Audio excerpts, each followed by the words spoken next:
I asked recently what you lovely people wanted me to do videos about, and I got a few suggestions and I'll work my way through them. But one of the ones that came to my attention pretty quickly was a question about how do we use qi in a fight? It's a very good question because there's a lot of confusion about it, and I think it's useful to explore this a little bit in this video. So yeah, thank you for that question. There's two problems with the concept of qi in the traditional Chinese martial arts. The first one is that the word can encompass a whole range of different somatic experiences, things that happen in the body and experiences that one experiences during their training. And the other one is a lot of teachers, a lot of practitioners talk about qi not from personal experience, but from what their teacher told them, or from what they read in the classics, or what they saw in some movie or some documentary. Nothing beats personal experience. So addressing the first thing, how qi can mean so many different things. I recently did a video on qi as an interpretive model, how the brain interprets experiences in the body and what happens. And that's just one way. So there's qi, there's medical, medical meridian qi, there's qi of cultivation, there's qi of martial arts. So there's different ways that qi can be interpreted. So before we ask the question, how do you use qi in a fight, or can you use qi in a fight, we need to try to understand what qi we're talking about. So if we take away all the other different kinds of qi, if we just think in the context of martial arts, qi itself can be cultivated during our training. There's a specific method of cultivation. When the training is done correctly and the qi is cultivated correctly in the body, the qi will transform the body. So all of the iron shirt qigong, all of the golden bell cover, diamond body, diamond whatever, all of these different names, there's different methods of doing that, but the method that uses qi transforms the body through this internal cultivation of qi. So when we're doing qigong, or we're doing specific martial qigong exercises within our form, so for example our Sanjian system is a really, really powerful form of qigong. And what that does is it makes the body super robust. It can take impact, it can cause damage when you hit. So this is one way that qi can be used in a fight. Not directly, but indirectly, through being able to take more damage than you would if you didn't have any qi cultivation in your body. Another term often used when talking about qi is the intelligence of qi, right? So qi can also be used as a medium to transmit information. Okay, so if I'm in contact with my partner, if I'm sensitive enough to feel their body, their balance, where they're holding, where they're trapped, where they're free, then classically we say the qi is transmitting information, or the qi is intelligent and it can go to the place that is trapped. This is another way you can use qi, through sensing. And also there are martial artists who don't do any qigong, don't have no concept of qi, and they have really heightened sensitivity. So I'm not saying this is the only way, but I'm saying this is another way that kung fu stylists who train in this paradigm can use qi in a fight. On contact, they can sense their opponent's balance, they can sense the opponent's weaknesses and strengths. Another way is if your qi is sunk, and again, I'm using the terminology of qi, but if your qi is sunk, then you're harder to off balance. Yeah, it's more difficult to take you off balance because your center of gravity is low and you're nice and sunk and you're bottom heavy and your top is light and empty. Again, that's another way, if we train the qigong correctly, the sinking of the qi, which is classically known as qi, can help us in a fight. Now, a fight is something very specific. It's two people who are trying to beat each other, okay, who are trying to win, who are trying to dominate the other person. It's not a cooperative drill.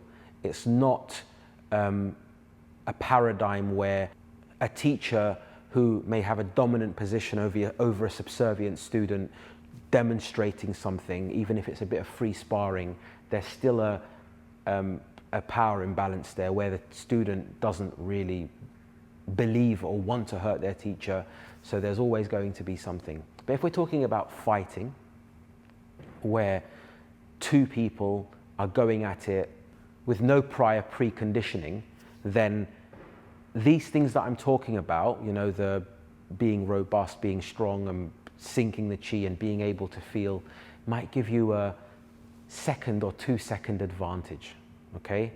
You touch your opponent, you might be able to sense they're off balance, or if you touch them and you're sunk nicely, they might, you know, they might feel off balance for a second before adjusting and doing what they need to do. If you don't take advantage of that, then it's gone. There's no point of this, right? You can't sit there and just control somebody for minutes. This doesn't work. That might work in compliant settings, that might work in demonstrations, it doesn't work in a real fight. And lastly, can we touch somebody and they go flying away, or can we blast chi balls out of our hands, non-contact power? Again, in a real fight, no, you know, or I've never seen it happen. I can't do it. I've never seen anybody else show it in a real fight. It might be possible, don't know. I'll let you know if I ever get there, but I can't see that. In compliance settings, yeah, it's possible, you know, because there's a different paradigm in places I explained. But in a fight, no, you can't touch somebody and they'll go flying away. You know, you touch somebody, if they feel off balance, they'll adjust and smack you in the face, right? This is the reality of combat.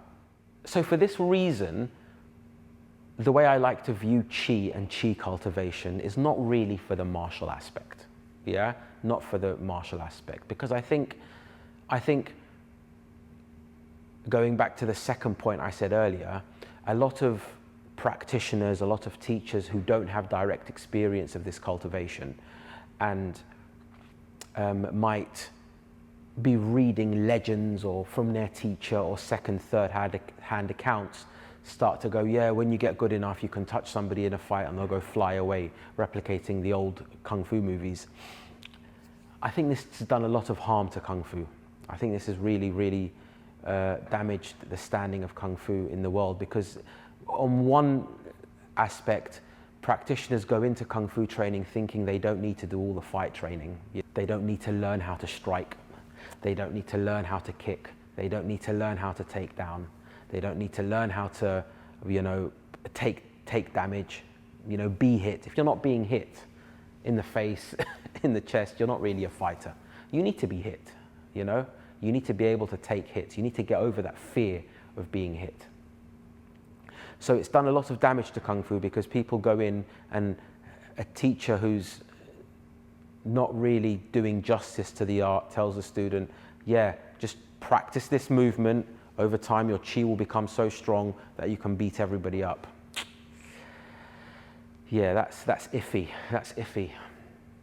So for me, for my own training and how I teach my students, we concentrate on Qigong to help strengthen the body, to help transform the body, to help toughen up the body, you know.